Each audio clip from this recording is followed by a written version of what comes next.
All right, beautiful Tuesday afternoon here in Grand Junction, Colorado. Had a customer request. There's actually a customer that I delivered to here just a few weeks ago, actually, when on one of my East Coast runs. So I appreciate it. Fred, thank you very much for reaching back out. And I want to answer your questions in the best way I can, but I want to give you some visuals as we do it. So let me introduce myself, because although you and I have met before, nobody else, or I shouldn't say nobody else, but maybe somebody that catches this video on YouTube may not know exactly what we are, who we are, blah, blah, blah. So, look at this thing. How cool is that? I mean, it's quiet as can be. It's 34,000 miles on this thing. Hey, you're good. Clean title. The guy, I don't even want to get into the story of this thing. I mean, it didn't get reported to insurance or police or anything. It was on his private property.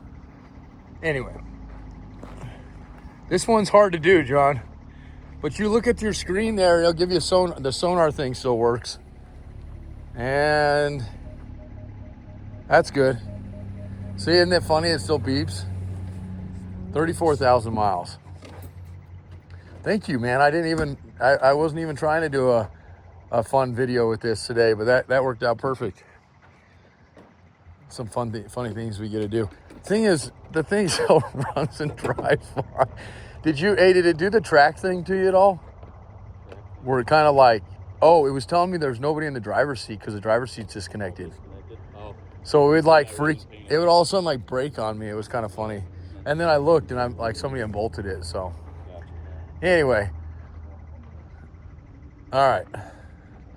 So back to Fred's request and also what we do out here. Obviously we're a Jeep salvage yard. I always say we don't buy a lot of wrecks, and we don't. I mean, you look at, I would say 95% of everything in this yard came in under its own power. It's like, but you have this one. This one actually wasn't wrecked. This one we barely caught this thing. It was it had been taken to the scrap yard here in town. And a buddy of mine who knows me very well, I give him some money and say, hey, any Jeep comes in, you call me before they unload it. And he called, but by the time I called down to dispatch, she's like, well, we'll pull it off, but he's already picked it up with the claw.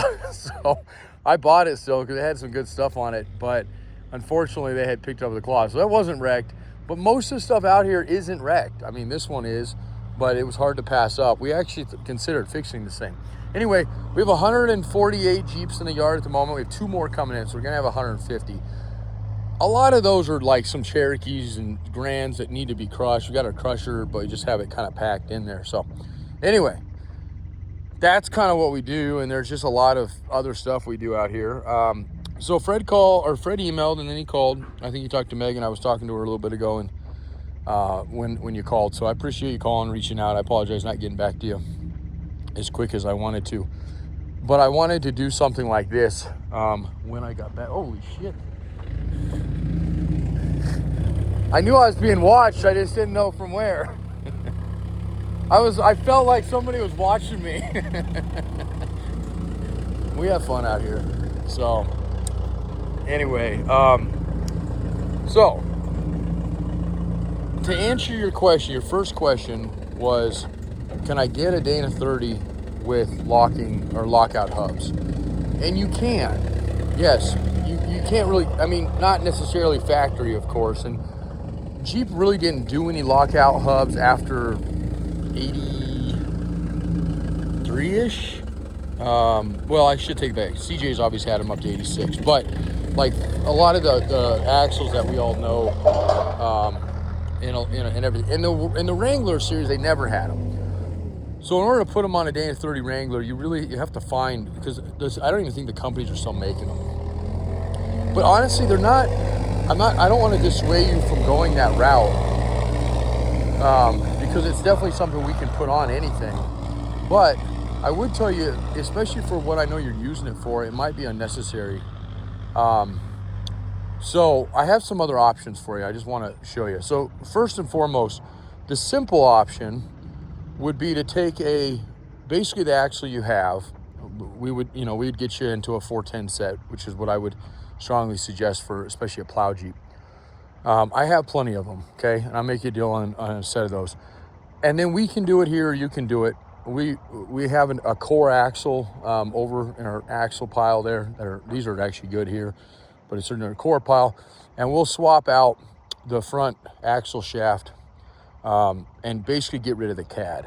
Okay, the CAD axle, and ironically on these brand new Jeeps, they went back to doing those CADs, which I guess they're not all that bad on the new stuff, but in the old stuff, they were kind of problematic. So for those of you who don't know what a CAD axle is, a CAD axle is a vacuum coupler, right? So when you go in to engage your four-wheel drive, there is, I was trying to walk over to one that I can kind of point one out for those, like I said, that don't know what it is. If you have a YJ at all, 8795, you have it unless somebody's deleted it. If you have a Cherokee, 84 to early 90s, you have one. Same with Comanches, okay? And that's a CAD right there. And you can kind of see it there, okay? So the coupler, so essentially you have an axle shaft, right? You have your outer, you can kind of see it there.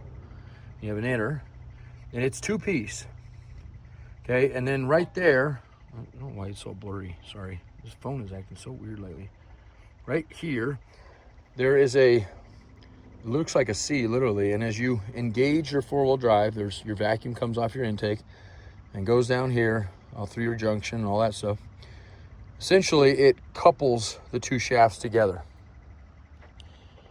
And they did it for economical, just to get that extra couple miles per gallon, but it made it kind of a weak link. And the worst part of it is, even though the coupler is actually not all that weak, what usually fails is the vacuum. And it's happened before. I see it all the time on the trail. So that's the last thing you want to do, especially in really cold weather when you're plowing, is deal with that. So what we do, so the simplest fix to not have to reinvent the wheel would be to take this shaft out and pull the inner one out.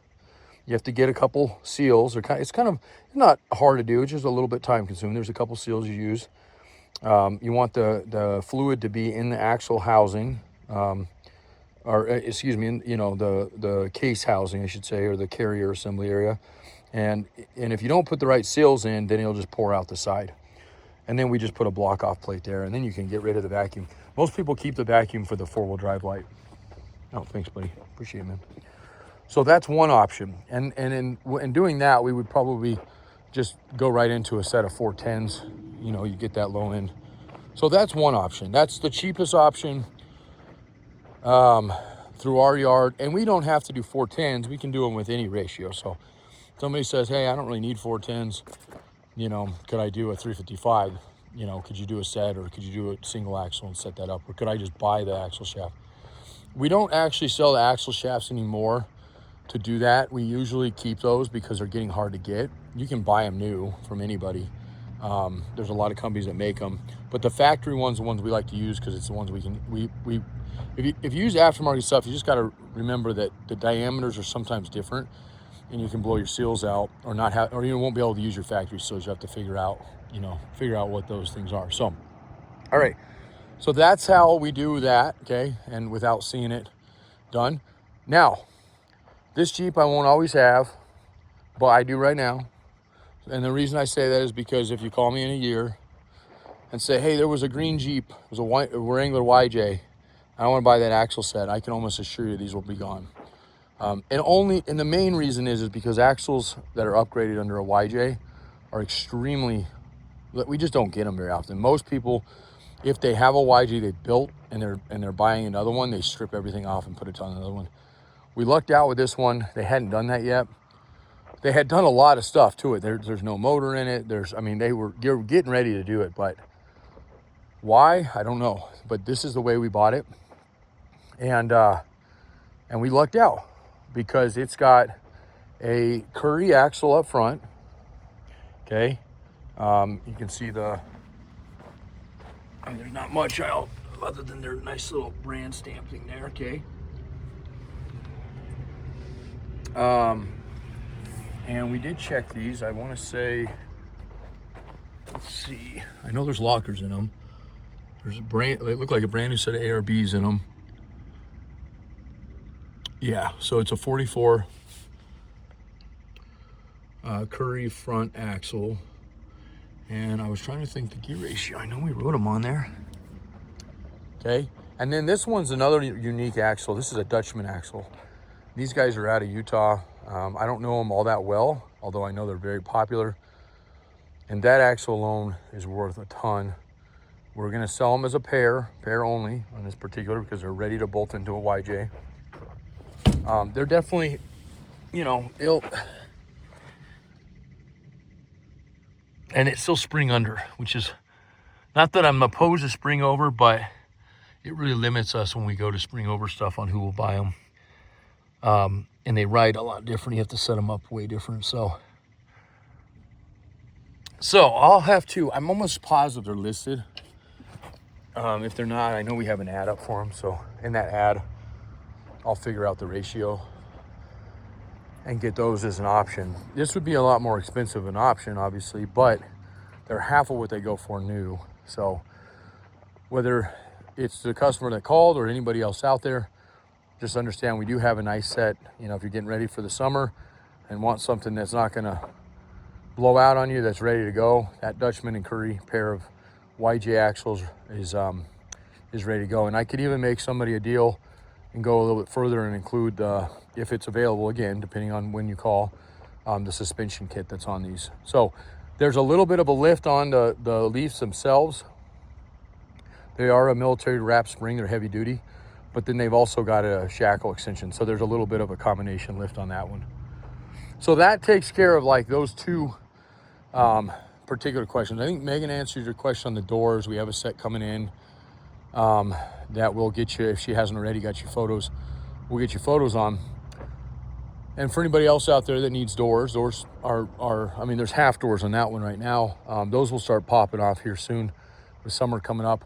But full doors are exceptionally hard to find, and they're very hard to ship. So we almost have to bring them out, or find a hot shot that will bring them out. Axles are easy, and we could probably ship them with the axles.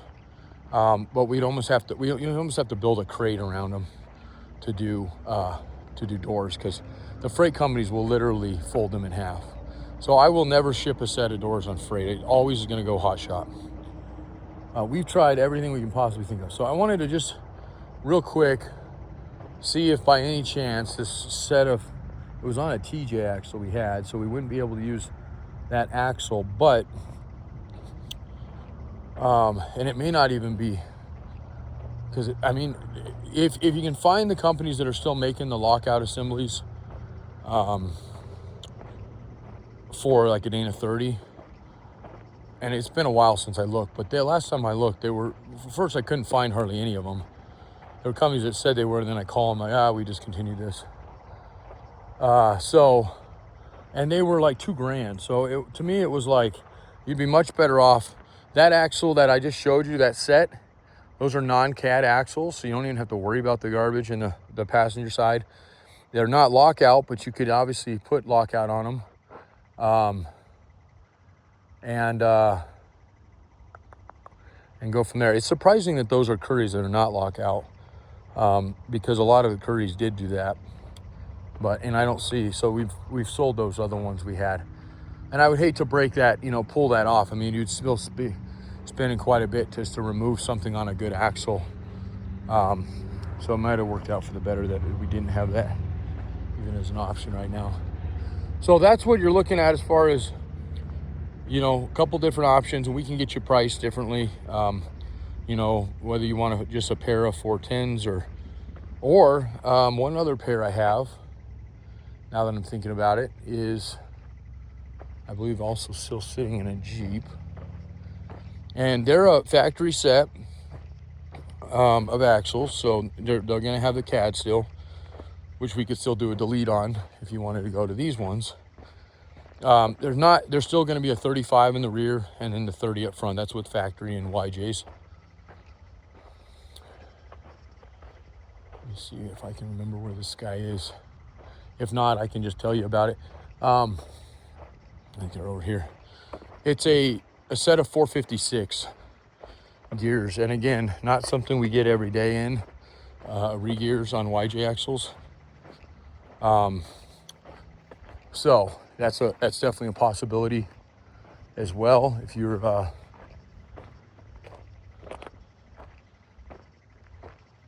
here there.